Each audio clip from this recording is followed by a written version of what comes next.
टेंडनायटिस आहे, तुम्हाला थोडंसं पार्शियल टेअर पण आहे, पण छोटा टेअर आहे. तर फिजिओथेरपी केल्याने ते बरं वाटते. दुसरा प्रॉब्लेम असा आहे की फ्रोझन शोल्डरची अर्ली स्टेज असू शकते. तर अजून स्टिफनेस जे आहे तुम्हाला जास्त नाही आहे, मुवमेंट चांगली आहे, पण जसा वेळ जातो याच्यामध्ये हा आजार जसा आहे ना, फ्रोझन शोल्डर याला बरं व्हायला कधी कधी वर्षभर लागतं, वर्ष दीड वर्ष पण लागतं काही लोकांना. तर सुरुवातीचे 3-4 महिने ग्रॅज्युअली पेन थोडा वाढतो, स्टिफनेस वाढतो, नंतर ते कॉन्स्टंटली तसं राहतं 1-7-8 महिने, नंतर हळूहळू कमी होतं. असं स्लो प्रोसेस आहे. तर याच्यासाठी मेन ट्रीटमेंट फिजिओथेरपीच आहे. म्हणजे एक्सरसाइज, स्ट्रेचिंग करायचे, स्ट्रेंथनिंगचे व्यायाम करायचे, दुखलं की गरम पाण्याने शेकायचं, मलम लावायचा, आणि जास्त त्रास होत असेल, रात्री झोप वगैरे नसेल, पेन एवढं जास्त असेल तर कधी कधी आपण इंजेक्शन देतो. पण त्रास जास्त नसेल तर मेनली फक्त फिजिओथेरपी चालू ठेवायचं. त्याचं एकाच ठिकाणी होतं का असं काही?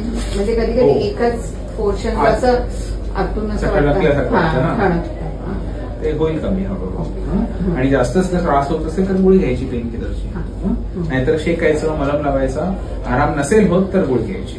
गोळ्या, कारण हा बरा व्हायला वेळ लागणार आहे ना, वर्षभर. तर एवढे दिवस तुम्हाला पेन किलर घेतला तर नुकसान होणार, किडनीवर परिणाम होणार. मग पेन किलर स्पेअरिंगली घ्यायचं, जास्त त्रास झाला त्याच वेळेला घ्यायचं. ठीक आहे.